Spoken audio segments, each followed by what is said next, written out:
Hi, and welcome back to the Citizen channel. We're all staying safe and well as we continue our look at the retrial of Benjamin Mendy. So we'll have a look at day two. Mr. Mendy, 28, is accused of raping one woman and attempting to rape another. He has pleaded not guilty to both counts. The alleged attempted rape of woman 1 is alleged to have happened in October 2018. The alleged rape of woman 2 is alleged to have happened in October 2020. Judge Stephen Everett, the Honorary Recorder of Chester, is overseeing the trial, and the prosecution is represented by Benjamin Aina KC, the defence by Eleanor Laws KC. So we'll continue with this today. Quite a busy day today. Please, if you are new to the channel, push that subscribe button, push the bell notifications, everything City, of course, mainly football, but obviously we did this the first trial, so I'm going to complete this for the people. Obviously a lot of interest in this, what's going to happen with these further 2 counts that couldn't be decided first time around. So please, if you could push those buttons, and you can just press that little like button, guys, it'll be much appreciated. Right, on to day 2, the 29th of June 2023. My thanks as always to the timeline from the Manchester Evening News website on the court proceedings. And in court today, they had Andrew Bardsley and Todd Fitzgerald reporting for the newspaper.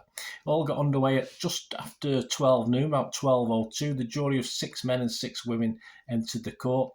Judge Everett has given the jury some preliminary legal directions before Mr. Aina delivers his opening speech. He told the jury they should decide the case based on the evidence heard in court, not based on reports in the media published at the time of the last trial or reports concerning this case. He tells the jury that Mr. Mendy was a professional footballer at the time of the offences, most recently employed by Manchester City, and that the case has generated media interest. Jurors are told that Mr. Mendy was acquitted of other allegations at a previous trial, and that the jury in that trial were unable to reach verdicts on these 2 counts. Judge Everett told the jury that woman 2 made 2 other allegations of rape, which she claimed happened in the same incident as the count they are considering, and that the previous jury found Mr. Mendy not guilty of these 2 counts. They were unable to agree on the 3rd alleged count of rape. They are about to hear from prosecutor Benjamin Aina KC, who will deliver his opening speech. Mr. Aina says the case concerns allegations made by 2 women about rape and attempted rape suffered when they were visitors in the home of Benjamin Mendy. The prosecution say that the person responsible for the sexual abuse suffered by these 2 women was Benjamin Mendy, he adds. Benjamin Mendy is a footballer who was under contract to Manchester City FC. He would have parties and social gatherings at his home. He would have both male and female guests at his social gatherings. It is a prosecution's case that on 2 separate occasions Mr. Mendy took advantage of 2 of his female guests. Mr. Aina is detailing allegations made by woman 1, who claimed Mr. Mendy attempted to rape her. He says she met Mr. Mendy and a friend in Europe at a nightclub. He says woman 1 took a liking to Mr. Mendy's friend and they were later intimate. They shared numbers and kept in touch. Jurors heard that they later arranged to meet up in Manchester in October 2018. They went to a restaurant with Mr. Mendy and his friend. Mr. Aina said, whilst in the bar, Mr. Mendy at one stage came from behind her and tried to take hold of her, saying, "When he's not looking, I'm going to kidnap you." She took his hands off and said, "No, you're not." They later went back to Mr. Mendy's house to socialise further. Woman 1 and Mr. Mendy's friend had consensual sex that night. The next morning she saw Mr. Mendy when she went to get her phone. Mr. Mendy offered her a phone charger, but she said she had one. Mr. Aina said Mr. Mendy followed her into the bedroom, continued to offer her a charger. He left and she later went into a bathroom to have a shower. Mr. Aina said whilst having her shower she saw a figure at the door. It was Mr. Mendy. He had his top off and just had boxers on. He was touching his penis and was aroused. Mr. Aina continues, woman 1 was in shock. She reached for a towel and immediately thought of getting her underwear from her bag. As she walked into the bedroom with her towel on, Mr. Mendy was following her. She got her underwear from her bag, but Mr. Mendy snatched her underwear out of her hand. She then reached for her bra. He snatched her bra from out of her hand. She tried to distance herself from him. Jurors are told Mr. Mendy allegedly said, "You don't have to be scared. I just want to feel you. I'm not going to do anything to you. I'm not going to put it in or anything." Woman 1 alleges that Mr. Mendy tried to rape her and that she was repeatedly asking him to stop. Mr. Raynor said eventually Mr. Mendy did stop and left the room. Jurors are told that woman one later said, I was confused, like, do people in his house know what's happening? Would it make any difference if I'd said anything? I mean, they're his friends, it's his territory. I didn't scream because I didn't understand what was going on. I'm not really a screamer anyway, so I just tried to struggle my way out of it. Jurors hear woman one wanted to leave and Mr. Mendy arranged his driver to take her to the train station. Woman one complained to police in January 2022. Mr. Mendy was interviewed by police that same month and replied no comment to all questions. Mr. Raynor says it would appear that Mr. Mendy's defence is that he met woman one in the bedroom hoping to have consensual sex, that there was some minor consensual touching. Mr. Raynor is now telling jurors about the allegation made by woman two, who claimed she was raped by Mr. Mendy in October 2022. She says that she met Mr. Mendy at a bar in Cheshire. Woman two was with friends, as was Mr. Mendy. She and her friends were invited back to Mr. Mendy's house and they accepted, Mr. Raynor said. When they arrived at his home, the females were asked to hand over their mobile phones. That was to protect Mr. Mendy from unwanted social media intrusion and also any difficulties over the breaking of COVID restrictions. Woman two didn't hand over her phone, the jury is told. She did not want to be in a position where she was cut off from the outside world, Mr. Raynor adds. They ended up in the swimming pool area of the house and woman two messaged a friend, the court hears. The prosecutor adds, it is a prosecution case that Mr. Mendy saw this and took her mobile phone from her, saying he was going to check it. She repeatedly asked him for her phone back and was upset, the court hears.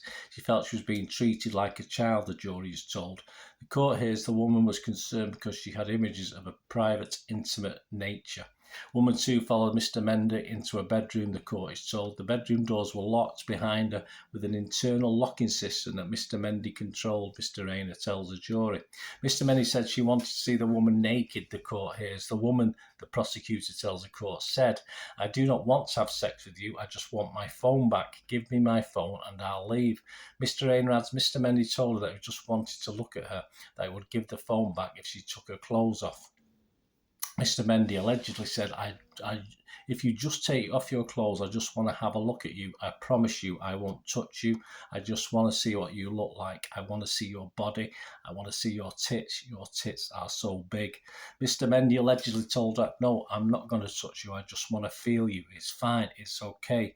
Mr. Raynor said he moved her thong to the side and said, I'm just going to put the tip in just for a minute. Woman two alleges that Mr. Mendy forcefully raped her as she struggled and told him she didn't want to do it, the court hears. Mr. Raynor said at this stage Mr. Mendy took a step back and said, you're too shy. Woman two, the court hears, told him, no, I'm not shy, I just don't want to have sex with you. Mr. Mendy allegedly replied, it's fine, I've had sex with 10,000 women. She then got changed, the court hears. He pulled his pants and boxers up and said, don't tell anyone, and you can come here every night, Mr. Raynor adds.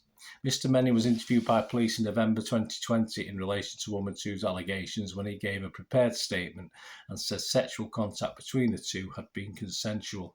Jurors are told that at the previous trial, Mr. Mendy was found not guilty of two allegations of rape which woman two had made but could not agree on a third count. At 1:04 p.m, the case was adjourned for lunch. Mr. Raynor will continue his speech later. At 2:20 p.m, the jury was back in court after the lunch break, and Mr. Raynor is continuing his opening speech. He's taking them through some documents which they will be referring to in the case. Mr. Raynor is showing the jury a floor plan of Mr. Mendy's home, which includes a cinema room, a football pitch, a gym, and a pool and a jacuzzi area. You get an idea of how large the property was, he says. Jurors are being shown pictures of Mr. Mendy's home, including the pool area, which includes an image of late boxer Muhammad Ali.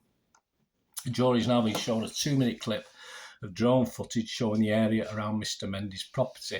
They're also shown footage from inside the house in Prestbury, Cheshire. Mr. Raynor shows the jury a video of the door mechanism in the master bedroom of the property where he says woman two alleges Mr. Mendy raped her. The video demonstrates that to open the door from the inside, the user has to use 2 handles to open it rather than just one. You've got to have that knowledge to know that, Mr. Raynor says. You will have to consider how easy she, woman two, might have thought it was to get out of that room when she was in it. The prosecutor says this is a legitimate and sensible security precaution to offer protection from burglars and that the locks create a room for safety which can only be opened from the inside. Mr. Rayner tells jurors of a number of messages that were sent by woman 2 to a friend of hers the morning after the alleged rape. She told the friend, "There was a bit of a situation last night, but I'm okay. We went out, didn't we? We ended up in a footballer's house after a party thing." She told her friend that she got in a situation and it was a bit forcey. The court hears. She continued, "The jury hears, I just didn't even want what happened to happen. I know I kept saying no, and then he got the message." Jurors are also told about messages sent by woman 1, sent after she alleges Mr. Mendy tried to rape her. "This morning I was looking for my phone and he runs after me saying, 'Don't go,' the court hears," she wrote. "He wants to fuck me. I just got sexually abused, if that's the right word, by Mendy. He didn't penetrate, but he wouldn't let me go. He desperately wanted me and I kept saying no." Mr. Rayner tells jurors that they will have to consider Mr. Mendy's general attitude towards women when it came to the question of sex. He says it will not be in dispute in this trial that between October 2018 and October 2020, he did not want a long-term relationship with a woman. He wanted to party and have casual sex if the opportunity presented itself. Mr. Rayner has now completed his speech. The jury has been sent out for a break. At 3:46 p.m, the jurors were back in court. Judge Everett is giving them some legal directions after prosecutor Mr. Rayner had finished his speech. Judge Everett tells the jurors that they should avoid making assumptions when they are considering allegations of sexual offences. He says there is no typical sexual offence and no typical response by someone who complains of being sexually abused. You must judge this case on the evidence you will hear, he says. At 4:02 p.m, the jury was sent home for the day and will return tomorrow morning, so we'll pick that up on Friday. Please join me. Please leave us your comments. Be very, very welcome. And thanks for joining me for this latest on the retrial of Benjamin Mendy. Please, before, I only ask one thing, don't I? Please, everyone, please stay safe, and I'll see you all soon. Bye for now.